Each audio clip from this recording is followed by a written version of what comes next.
सच्चिदानन्दरूपाय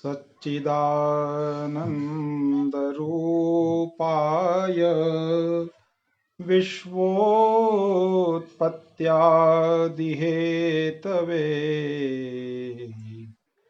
तापत्रय विनाशाय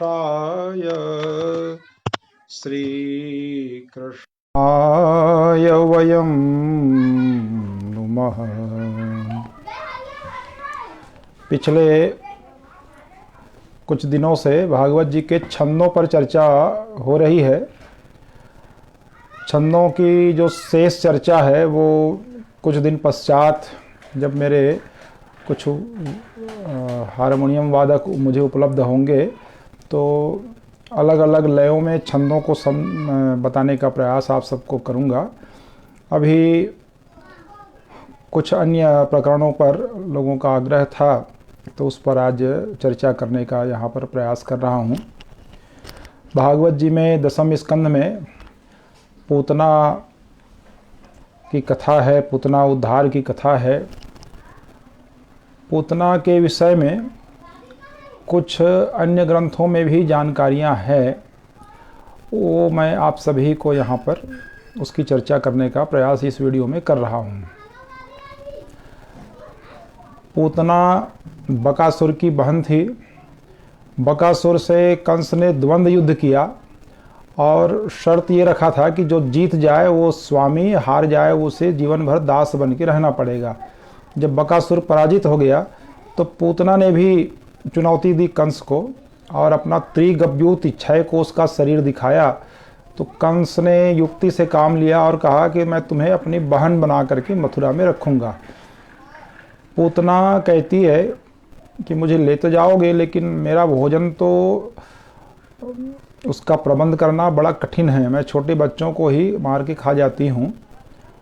तो कंस उसे ले आया। राजा का कर्तव्य है कि वो अपने प्रजा की रक्षा करे, उनके संतान की भी रक्षा करे। तो लेकिन ये कैसा राजा है कि अपनी प्रजा के ऊपर उसने पूतना को छोड़ दिया।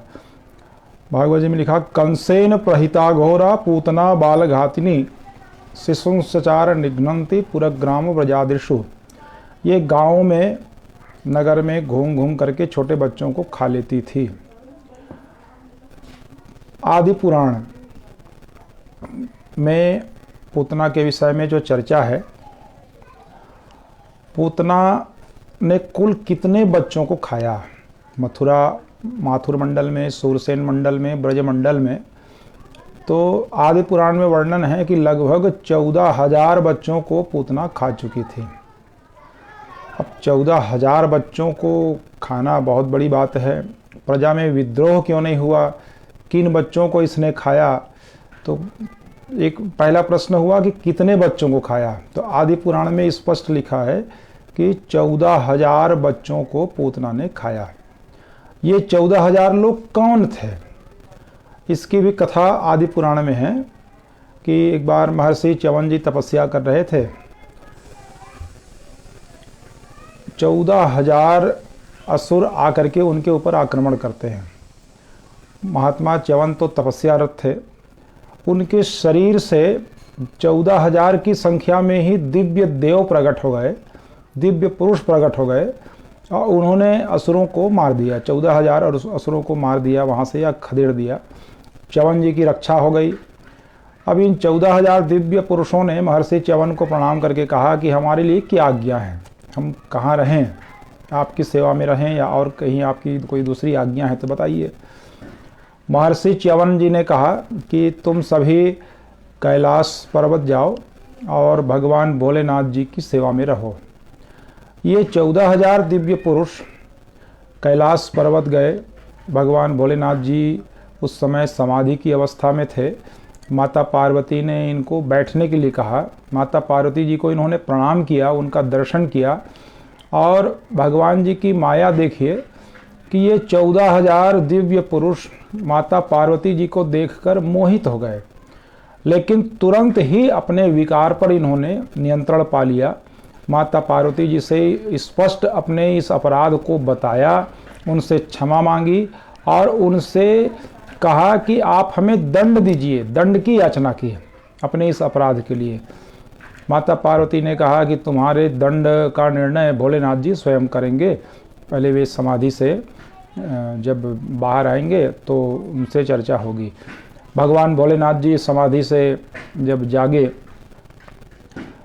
इन 14,000 दिव्य पुरुषों ने भगवान भूत भावन भोलेनाथ जी को प्रणाम किया और अपने अपराध को बताया कि हमसे इस प्रकार का मानसिक अपराध हुआ है, हम आपसे दंड की याचना करते हैं, हमें दंड मिलना चाहिए। तो भोलेनाथ जी ने कहा ठीक है, तुम लोगों ने अपने पाप को स्वीकार किया है तो और दंड चाहते हो, तो मैं तुम सबको आदेश देता हूँ कि माथुर मंडल में, सूरसेन मंडल में, ब्रजमंडल में तुम लोग जन्म लो और पूतना राक्षसी तुम सबको मार मार कर खाती जाएगी और जितने भी लोग मरते जाओगे सब मेरी सेवा में आते जाओगे और फिर मेरे नित्य सेवक बनकर रहोगे। तो महर्षि च्यवन के देह से उत्पन्न ये दिव्य 14,000 पुरुष थे जो भगवान भोलेनाथ जी की सेवा में रहने के लिए गए थे। अपने इस मानसिक पाप के कारण इनको माथुर मंडल में जन्म लेना पड़ा 14,000 की संख्या में, और 14,000 ये जो दिव्य पुरुष थे बालक के रूप में जन्म लेते हैं, इन्हीं को पूतना मारती जाती है और ये मुक्ति पा करके भगवान भोलेनाथ जी की सेवा में पहुंचते जाते हैं।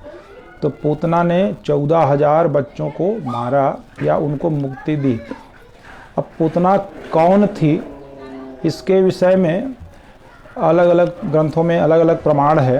प्रायः जो चर्चा होती है पूतना के विषय में वो गर्ग संहिता और ब्रह्मवैवर्त पुराण से है, जिसमें पूतना को पूर्व जन्म में राजा बलि की पुत्री रत्नमाला बताया गया है। रत्नमाला राजा बलि की पुत्री थी।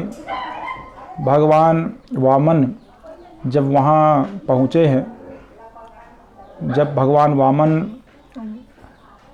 बलि की यज्ञशाला में पहुँचते हैं, बलि उनका स्वागत करता है।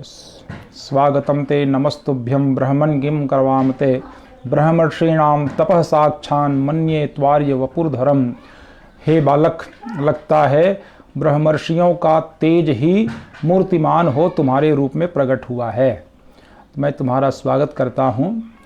तो ऐसे भगवान वामन जी का स्वागत किया। बलि ने पूजा की, दान दिया। तो उस समय उनके खड़ाऊ, कौपीन, दंड, कमंडल और पीत वर्ण वाले स्वरूप, बाल्यावस्था, भगवान वामन को देख करके रत्नमाला के मन में ये भाव आया कि यदि ये मेरा पुत्र होता तो कितना अच्छा होता, ये बहुत सुंदर है। वात्सल्य भाव उमड़ा। भगवान जी ने कहा ठीक है, मैं तुम्हारा पुत्र बनूंगा। लेकिन जब भगवान वामन ने संकल्प के पश्चात विराट रूप धारण करके जब बलि के राज्य को छीन लिया, तो पूतना के मन में